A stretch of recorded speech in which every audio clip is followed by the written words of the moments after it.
नाखून उखाड़े गए, आंखों में मिर्च डाली गई, जलते लोहे की सलाखें आंखों में घुसा दी गईं, एक एक अंग काटा गया, यहाँ तक कि उनकी जुबान तक काट दी गई, लेकिन उन्होंने इस्लाम कबूल नहीं किया। यह कहानी है आपको झकझोर कर रख देगी। वीडियो अंत तक जरूर देखें। जब रायगढ़ के एक गुप्त रास्ते से जा रहे थे तो उनके ही कुछ साथियों ने औरंगजेब को खबर दे दी। संभाजी महाराज को पकड़ लिया गया। औरंगजेब ने उनके सामने 3 शर्तें रखीं। औरंगजेब को भारत का बादशाह मानना होगा, मराठों की सारी संपत्ति मुगलों को देनी होगी, हिंदू धर्म छोड़कर इस्लाम अपनाना होगा। संभाजी महाराज ने उन्होंने इनकार कर दिया। इसके बाद जो हुआ वह सुनने के लिए मजबूत दिल चाहिए। उन्हें 40 दिनों तक यातनाएं दी गईं, उल्टा लटकाकर घसीटा गया, नाखून उखाड़े गए, आंखों में मिर्च डाली गई, जलते लोहे की सलाखें उनकी आंखों में घुसाई गईं, एक एक अंग काटा गया, उनकी जुबान तक काट दी गई, पर उन्होंने इस्लाम कबूल नहीं किया। आखिर में उन्हें टुकड़ों में काटकर कुत्तों को खिलाया गया। उन्होंने औरंगजेब के सामने झुकने से इनकार कर दिया, भले ही इसकी कीमत उन्हें अपने प्राण देकर चुकानी पड़ी। जिस दिन संभाजी महाराज की मृत्यु हुई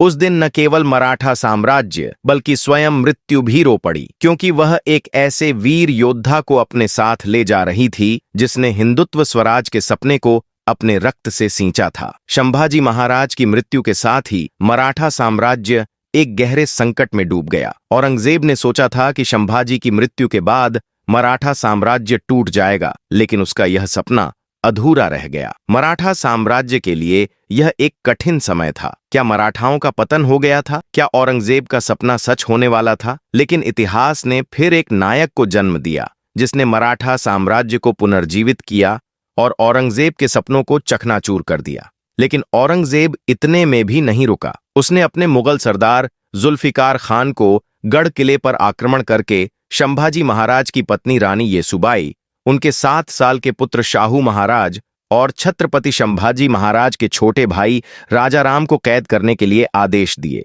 मुगल सेना ने यही किया, लेकिन गढ़ किले में हुए हमले के दौरान संभाजी महाराज के छोटे भाई राजाराम महाराज बच निकले। छत्रपति संभाजी महाराज की मृत्यु से पूरे मराठा साम्राज्य पर अंधकार छा गया था। हर कोई सोचने लगा था कि एक तरफ औरंगजेब की 9 लाख की विशाल सेना है तो दूसरी तरफ दक्कन के मराठे जिनकी सिर्फ 2 लाख की सेना है। अब आखिर मराठा सैनिक मुगलों के सामने कैसे टिक पाएंगे? अब आखिर मराठाओं को इन क्रूर हमलावरों और मुगलों से कौन बचाएगा? ऐसे मुश्किल हालात में मराठा साम्राज्य की कमान संभालने आगे आए 19 साल के छत्रपति राजाराम महाराज, जो कि संभाजी महाराज के छोटे भाई थे। लेकिन महाराज राजाराम अकेले नहीं थे। उनके साथ थे 2 और शूरवीर योद्धा जिनका नाम था संताजी घोरपड़े और धनाजी जादव। ये दोनों छत्रपति शिवाजी महाराज के हिंदुत्व की प्रेरणा लेकर राजाराम महाराज की ढाल बनकर खड़े हो गए। इसी बीच औरंगजेब ने सोचा कि काबुल से लेकर बांग्लादेश तक और उत्तर से लेकर मध्य भारत तक वह सब कुछ जीत चुका है। अगर दक्कन में इन मराठाओं का सफाया कर दूंगा तो पूरे हिंदुस्तान का बादशाह बन जाऊंगा। उसे लग रहा था कि संभाजी महाराज की मृत्यु के बाद मराठा अब कमजोर हैं।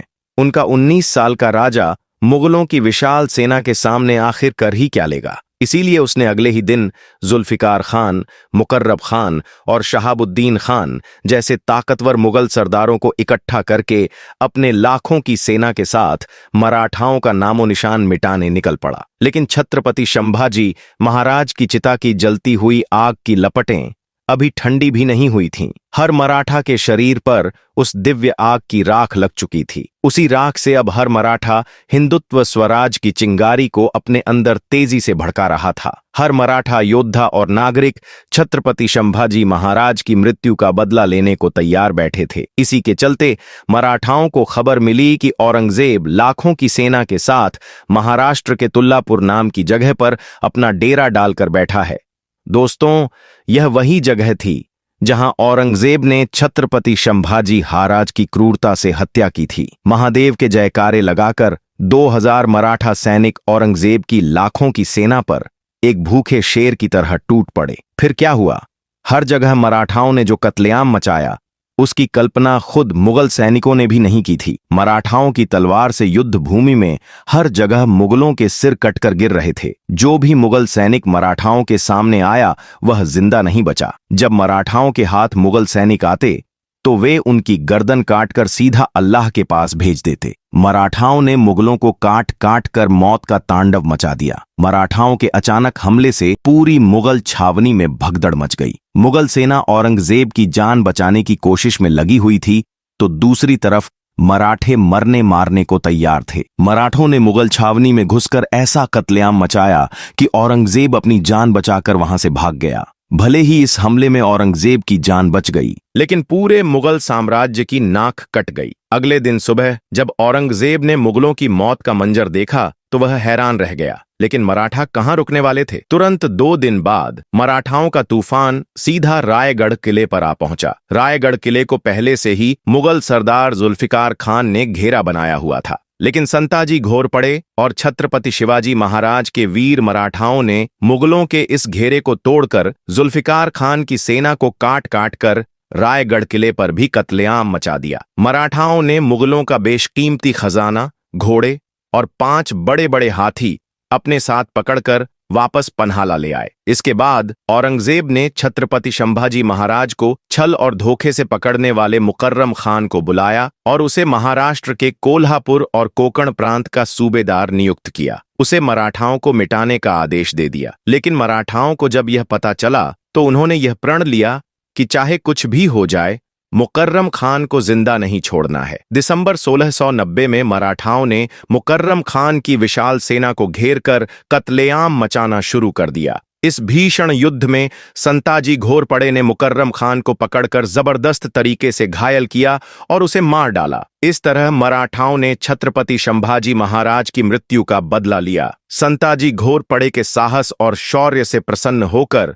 1691 में छत्रपति राजा राम महाराज ने उन्हें मराठा साम्राज्य का सेनापति घोषित कर दिया। सेनापति बनते ही संताजी घोरपड़े ने अपना पहला निशाना मुगल सल्तनत को बनाया। बुरहानपुर, नंदुरबार, सतारा और कृष्णा नदी पार कर कर्नाटक जैसे एक के बाद एक मुगल इलाकों में मराठा साम्राज्य के जीत का डंका बजने लगा। काबुल से लेकर दक्षिण भारत तक पूरा हिंदुस्तान जो औरंगजेब की हुकूमत से खौफ खाता था, वही औरंगजेब अब मराठाओं के डर से सह्याद्री के पर्वतों में इधर उधर भागता रहा। इतने बड़े मुगल बादशाह की लगाम अब मराठाओं के हाथ में थी। लगातार 27 साल तक मराठाओं ने औरंगजेब को इतना घुमाया, इतना दौड़ाया कि उसका जीना मुश्किल हो गया। अंत में मराठाओं के हाथों हो रही लगातार मुगलों की पराजय का दुख वह क्रूर औरंगजेब सहन नहीं कर पाया और तड़प तड़प कर मर गया। मराठा सेना ने उसे कभी दिल्ली वापस नहीं जाने दिया, बल्कि इसी महाराष्ट्र की मिट्टी में उसे दफन कर दिया और हिंदुस्तान जीतने का उसका सपना बस एक सपना ही रह गया। अगर आपको यह वीडियो पसंद आए तो इसे लाइक करें, शेयर करें और चैनल को सब्सक्राइब करना न भूलें।